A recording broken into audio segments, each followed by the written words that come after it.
नमस्कार, मैं अभिषेक कुमार प्रयास एजुकेशन जमुई से।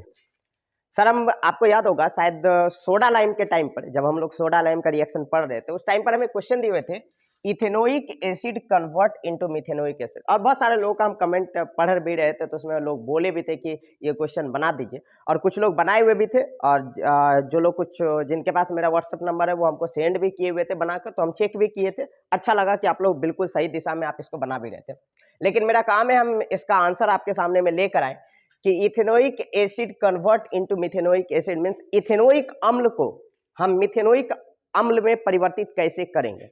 सर हम पहले भी बोले हुए कि रिएक्शन में 3 टाइप के प्रश्न पूछे जाएंगे। एक तो कन्वर्जन डायग्राम जिसको आप कहते हैं परिवर्तन करना, मतलब एक कंपाउंड का परिवर्तन आप दूसरे कंपाउंड में करें। अच्छा, दूसरा यहाँ पर जो होता है वो होता है क्या होता है जब, व्हाट हैपेंस, उसका भी आपने बहुत सारा प्रश्न देखा, बहुत सारा आपने रिएक्शन को देखा है। अच्छा, उसके बाद फिर हम एक क्वेश्चन टाइप पढ़े हुए थे, याद करिए, डिफाइन करें मीन्स डायरेक्ट परिभाषित करें। उसमें जैसे कौन कौन सा था याद करें आप, मार्कोनिकॉप्स रिएक्शन, एंटी मार्कोनिकॉप्स रिएक्शन, उसके बाद हम लोग उसमें पढ़ते हैं सेज्जफ नियम, बहुत सारा कुछ हम उसमें पढ़ते हैं जिसमें क्या होता है डायरेक्ट परिभाषित करने के लिए पूछा जाता है। मीन्स मार्कोनिकॉप्स रिएक्शन क्या होता है, एंटी मार्कोनिकॉप्स रिएक्शन क्या होता है, या सेज्जफ नियम क्या होता है कि नहीं। चलिए, लेकिन आते हैं आज कन्वर्जन डायग्राम पर। मतलब आज हम क्वेश्चन पर डायरेक्ट आते हैं कि इथेनोइक अम्ल को आप मिथेनोइक अम्ल में कन्वर्ट कैसे करेंगे, है ना। देखिए जी, अगर आप परिवर्तन करने का क्वेश्चन बनाना चाहते हैं तो जरूरी जो चीज है वो ये कि जितना रिएक्शन आप पढ़े हुए हैं उन सभी रिएक्शन को कम से कम थ्योरी बेसिस पर आप याद रखें, उसका मैकेनिज्म याद रखें कि उसको कैसे बनाया गया है ना। जब तक आपको रिएक्शन का थ्योरी याद नहीं रहेगा, जब तक आपको उसका मैकेनिज्म याद नहीं रहेगा कि उसका मैकेनिज्म हम कैसे तैयार किए हुए थे, तब तक आप परिवर्तन करने का क्वेश्चन का आंसर आप नहीं दे पाओगे। इसलिए अगर आप आंसर देना चाहते हैं, कन्वर्जन डायग्राम का आप अगर उत्तर बनाना चाहते हैं तो पहले रिएक्शन को याद जरूर करें, है ना। अब हम आते हैं कि इसका आंसर हम देंगे कैसे। किसी भी कन्वर्जन डायग्राम का आंसर देने से पहले उसके फॉर्मूला को जरूर देखें, क्योंकि फॉर्मूला ही बहुत हद तक आपको यह बता देगा कि कौन कौन सा स्टेप इसमें लगना चाहिए। स्टार्ट करने के लिए फॉर्मूला आपको बता देगा, है ना। तो इथेनोइक एसिड का फॉर्मूला होता है, अच्छा अगर हम सही है तो इथेनोइक एसिड तो ये कार्बोक्सिलिक एसिड का है, कार्बोक्सिलिक अम्ल का है। तो इसका जो फॉर्मूला होता है इथेनोइक एसिड का सर, वो होता है CH3COOH। बिल्कुल सही है, क्योंकि आप जानते हैं कि कार्बोक्सिलिक अम्ल का है ये। इथेनोइक अम्ल मींस कार्बोक्सिलिक अम्ल, और कार्बोक्सिलिक अम्ल का सर IUPAC नेमिंग लिखने का तरीका कहता है शब्द रूप प्लस N प्लस ओइक अम्ल, और इसमें इंक्लूड किया जाता है कार्बोक्सिलिक अम्ल के क्रियाशील मूलक के कार्बन को। मींस हम इस कार्बन को भी जोड़कर चलेंगे। ऐसे कंडीशन में आपके पास टोटल होते हैं 2 कार्बन, तो 2 कार्बन का नाम आप याद करो होता है इथ, इथ में जोड़ेंगे N बनेगा इथेन, उसमें जोड़ेंगे ओइक अम्ल तो टोटल बनेगा इथेनोइक अम्ल, है ना। तो ये इथेनोइक अम्ल आपका हो जाता है सर। इथेनोइक अम्ल को आप कन्वर्ट करेंगे मिथेनोइक अम्ल में। अब अगर आप मिथेनोइक अम्ल के अगर आप फॉर्मूला को देखेंगे सर, तो इसका फॉर्मूला होता है आपके सामने में HCOOH। आप चूंकि यहां पर एक कार्बन देख रहे हैं तो एक कार्बन के लिए मिथ, उसमें जोड़ेंगे N तो बनेगा मीथेन, उसमें जोड़ेंगे ओइक अम्ल तो बनेगा मिथेनोइक अम्ल। तो क्लियर कहता है इथेनोइक अम्ल मतलब CH3COOH और मिथेनोइक अम्ल माने HCOOH। तो आप ये कह सकते हैं कि CH3COOH को कन्वर्ट करना है HCOOH में। अब जब फॉर्मूला हमको मिल जाता है तो अब हम यहीं से अपना कहानी को शुरू करते हैं। अब आप दोनों फॉर्मूला को थोड़ा गौर से देखिए। आपको फॉर्मूला जब आप देखोगे उसी टाइम आपको पता चल जाएगा कि स्टार्टिंग में कौन सा रिएक्शन का यहां यूज होगा, कैसे वो देखिए। अच्छा, इथेनोइक अम्ल को अगर हम ध्यान से देखें तो नंबर ऑफ कार्बन कितने हैं मेरे पास, 1 और 1, 2 कार्बन। जब ये कन्वर्ट हुआ है मिथेनोइक एसिड में, तब ये मिथेनोइक एसिड में इसका जो नंबर ऑफ कार्बन है सर वो है आपका नंबर 1 मींस 1 कार्बन। तो हम ये कह सकते हैं कि 2 कार्बन को 1 कार्बन में बदलना है। अब जैसा आप याद करो, कार्बन की संख्या यहां घटाना है सर। यहां पे स्टार्टिंग पीरियड में कितना कार्बन है, 2 कार्बन।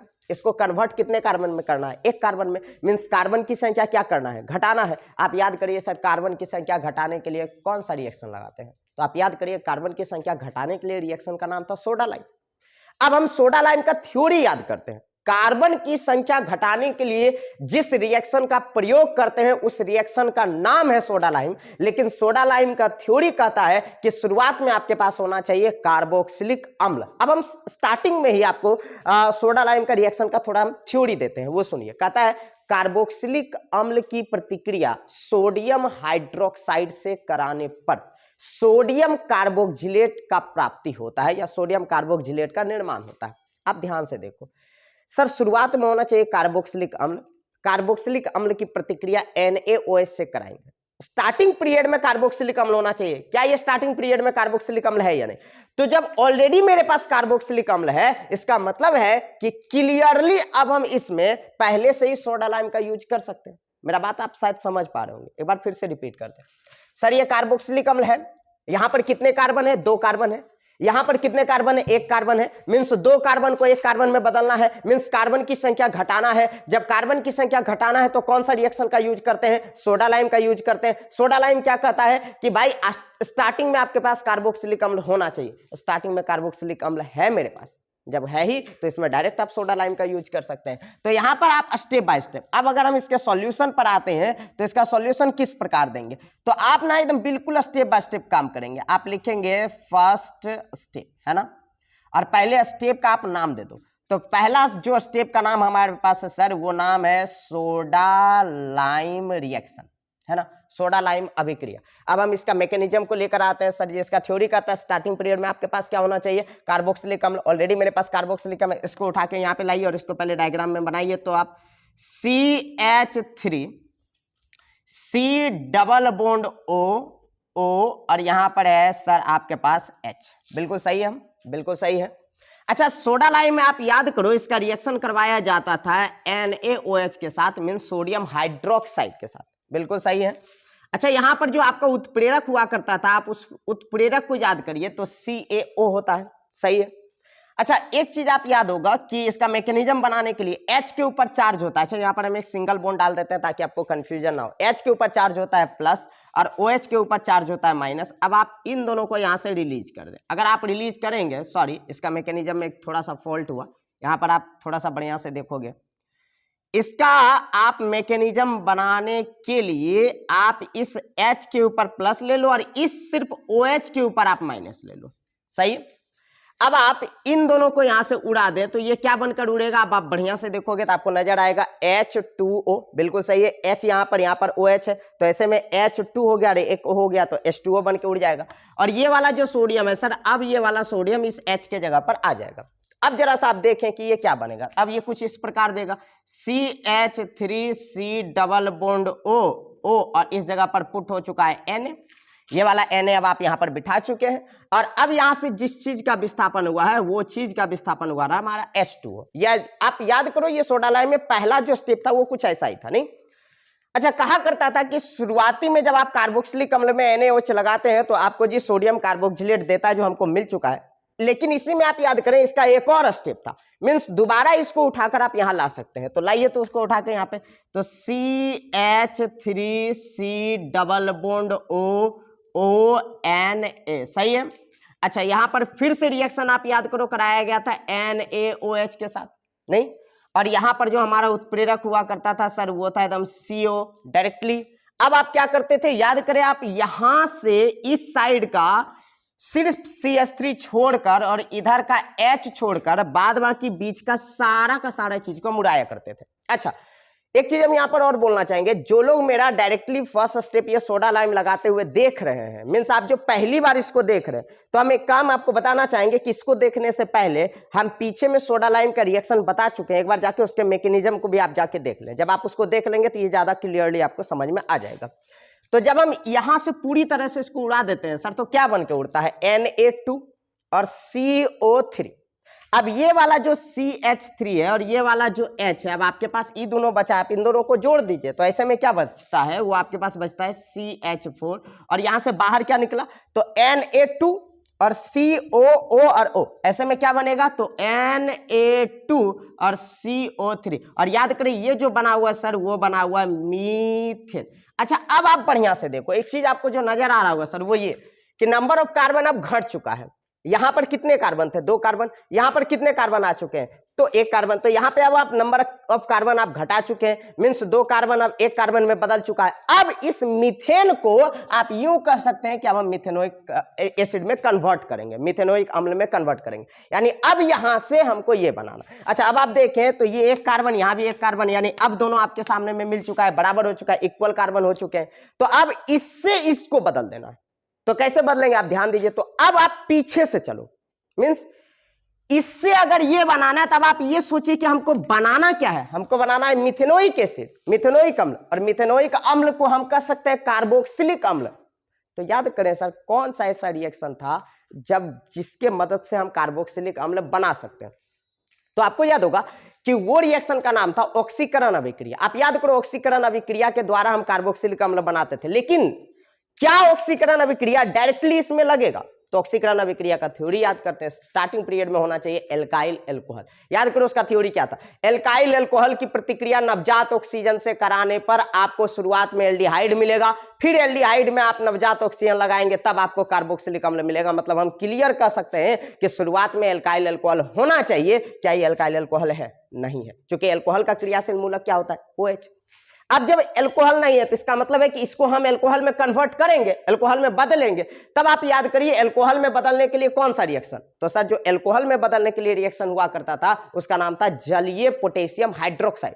अब आप जलीय पोटेशियम हाइड्रोक्साइड का थ्योरी याद करें तो वो थ्योरी क्या था? शुरुआत में आपके पास होना चाहिए एल्काइल हैलाइड, एल्काइल हैलाइड में आप पोटेशियम हाइड्रोक्साइड लगाएंगे तब जाके आपको एल्कोहल मिलेगा। यानी स्टार्टिंग में एल्काइल हैलाइड होना चाहिए, हैलाइड मतलब FCl Br कुछ भी होना चाहिए। लेकिन क्या ये एल्काइल हैलाइड है? नहीं है। यहाँ ना तो F है, ना तो Cl है, ना तो Br है, ना ही I है। इसका मतलब इसको अब हमको एल्काइल हैलाइड में बदलना होगा। तो याद करें आप, एल्काइल हैलाइड में बदलने के लिए कौन सा रिएक्शन? तो हमको याद है एल्काइल हैलाइड में बदलने के लिए सनलाइट रिएक्शन, सूर्य किरण अभिक्रिया। सर सनलाइट रिएक्शन कहता है कि स्टार्टिंग पीरियड में एल्केन होना चाहिए।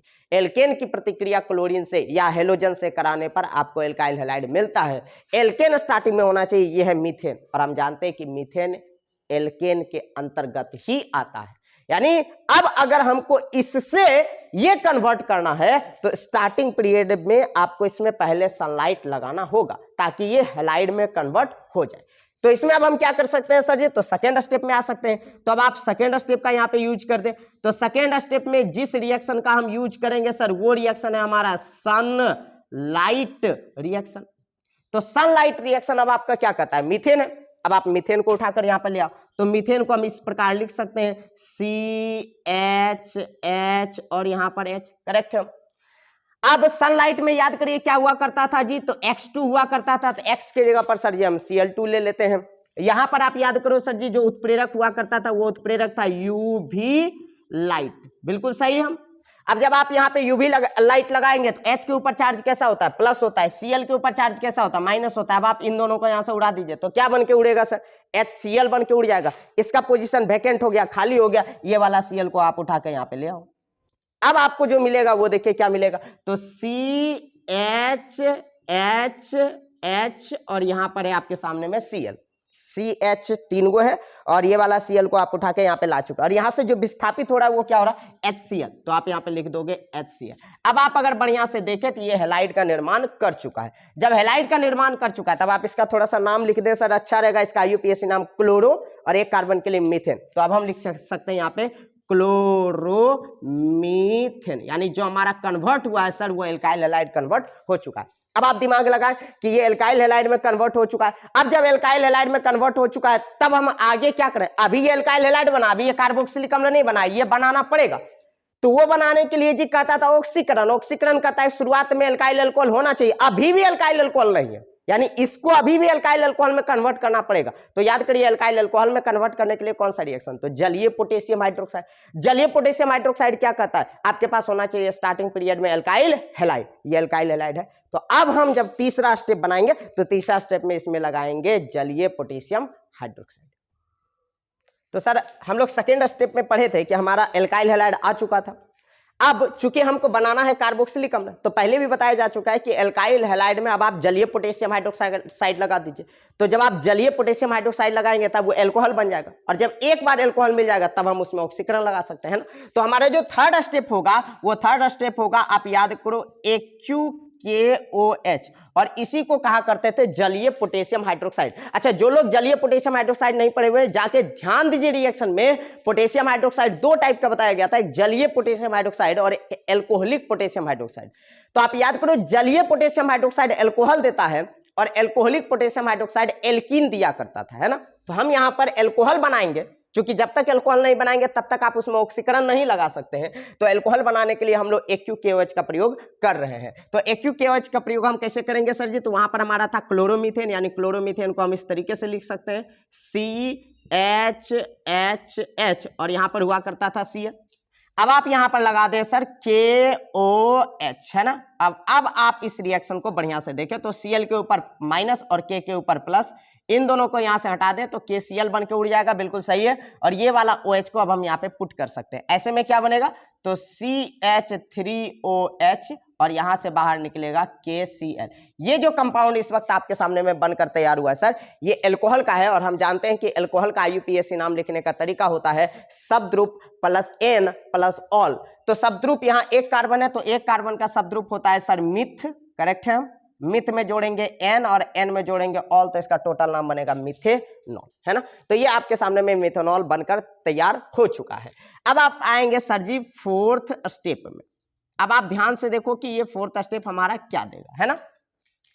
फोर्थ स्टेप में चूंकि ये अल्कोहल बन चुका है, अब हमको इसको कन्वर्ट करना है HCOOH, यानी अल्कोहल को कन्वर्ट करना है कार्बोक्सिलिक अम्ल में। तो अल्कोहल को कार्बोक्सिलिक अम्ल में कन्वर्ट करने के लिए लास्ट और सबसे इंपॉर्टेंट रिएक्शन जो आप पढ़े हुए वो था ऑक्सीकरण अभिक्रिया। अब आप इसमें लगा दें ऑक्सीकरण अभिक्रिया। अब आप जब इसमें ऑक्सीकरण अभिक्रिया लगाएंगे तो अल्कोहल को हम कार्बोक्सिलिक अम्ल में बदल सकते हैं। देखिए कैसे, इसका मैकेनिज्म देखिए आप। C यहां पर आप लिख देंगे OH, चूंकि अल्कोहल है H, फिर इस जगह पर H लिखे और यहां पर भी H लिखे, बिल्कुल सही है। आप याद करो ऑक्सीकरण अभिक्रिया में हमारा नवजात ऑक्सीजन यूज हुआ करता था। यहां पर जो हमारा उत्प्रेरक होता है सर वो होता है K2Cr2O7 प्लस H2SO4, ये इसका उत्प्रेरक हुआ करता था। अच्छा, H के ऊपर चार्ज प्लस, इसके ऊपर प्लस और इसके ऊपर 2 माइनस, बिल्कुल सही है। तो अब हम इसको यहां से उड़ा सकते हैं। आप बढ़िया से देखेंगे तो जल बनकर उड़ता हुआ नजर आ रहा होगा। अच्छा, ऑक्सीजन का एक इलेक्ट्रॉन यहां और कार्बन का एक इलेक्ट्रॉन। अब इस इलेक्ट्रॉन को नीचे लाया जा सकता है, इस इलेक्ट्रॉन को ऊपर लाया जा सकता है। पहले से यहाँ पर डबल बॉन्ड, सिंगल बॉन्ड है, ये इलेक्ट्रॉन यहाँ आएगा, ये इलेक्ट्रॉन ऊपर जाएगा, यहाँ एक और बॉन्ड कन्वर्ट हो जाएगा, तो ऐसे में ये बन जाएगा जी डबल बॉन्ड। तो अब हम क्या लिख सकते हैं? तो पहले लिखेंगे H, फिर सिंगल बॉन्ड के साथ C, तो यहाँ लिखे सिंगल बॉन्ड के साथ C, ऊपर में बन जाएगा डबल बॉन्ड के साथ O, यहाँ लिखे डबल बॉन्ड के साथ O। अच्छा, जो नीचे में सिंगल बॉन्ड के साथ H है, अब हम वही सिंगल बॉन्ड के साथ H इस साइड भी लिख सकते हैं। अब जो यहां से विस्थापन हो रहा है सर वो हो रहा है H2O का। अब अगर आप बढ़िया से देखेंगे तो ये आपको एल्डिहाइड बनता हुआ नजर आ रहा है। इसका नाम होता है एक कार्बन के लिए मिथ, और इसमें जोड़ेंगे N और इसमें जोड़ेंगे अल, तो इसका टोटल नाम बनेगा मिथेनॉल। चूंकि एल्डिहाइड का IUPAC नाम लिखने का तरीका होता है शब्दरूप प्लस N प्लस अल। तो एक कार्बन है तो एक कार्बन के लिए मिथ, मिथ में जोड़ेंगे N बनेगा मिथेन, उसमें जोड़ेंगे अल तो बनेगा मिथेनॉल। तो जब ये मिथेनॉल एक बार कन्वर्ट हो चुका है, अब ऑक्सीकरण का एक और स्टेप याद करिए आप हुआ करता था, इसी को उठाकर आप यहां लाइए HC डबल बॉन्ड O, यहाँ H, इसमें फिर से नवजात ऑक्सीजन का यूज करें आप, और यहाँ लगा दें आप K2Cr2O7 प्लस H2SO4, है ना। तो अब आप क्या करोगे, इस O को डायरेक्टली याद करिए, इस जगह पर विलयन अभिक्रिया बताया गया था। जब आप ऐसा करते हैं तो अब आपको सीधे मिलेगा HC डबल O और एक H, यहां पर मिलेगा HCOOH, और यहां पर किसी भी चीज का विस्थापन नहीं हो सकता। तो ये जो इस वक्त आप अपने बोर्ड पर देख रहे हैं, यही हमारा मिथेनोइक एसिड, या तो फिर आप इसको कॉमन नेम में कह सकते हैं फॉर्मिक एसिड। चींटी के डंक में ये पाया जाता है। तो ये बेसिकली आपके सामने में फॉर्मिक अम्ल या मिथेनोइक अम्ल का निर्माण हो चुका है। उम्मीद करते हैं ये पूरा स्टेप एक से लेकर ये आपका चारों का चारों स्टेप समझ में आया होगा। जो लोग बनाए भी होंगे वो बिल्कुल ऐसा ही बनाए होंगे। तो ये एक क्वेश्चन थोड़ा लंबा टाइम गया है, लेकिन हमको चूंकि समझाना भी था तो समझाने के कारण थोड़ा सा लंबा गया, लेकिन उम्मीद करते हैं ये आपको समझ में आया होगा। जब ये समझ में आया तो अब हम चाहते हैं कि आप एक प्रश्न यहाँ पर बनाएं, और हालांकि इससे थोड़ा सा वो भिन्न है, लेकिन हम चाहते हैं अब इसी का अपोजिट बनाइए। जैसे अभी हम आपके सामने में क्या बनाए, methanoic acid convert into methanoic, ethanoic acid convert into methanoic acid. अब आपको इसको कन्वर्ट करना है opposite, means methanoic acid convert into ethanoic acid. आप ये प्रश्न का उत्तर दीजिए। Thank you very much.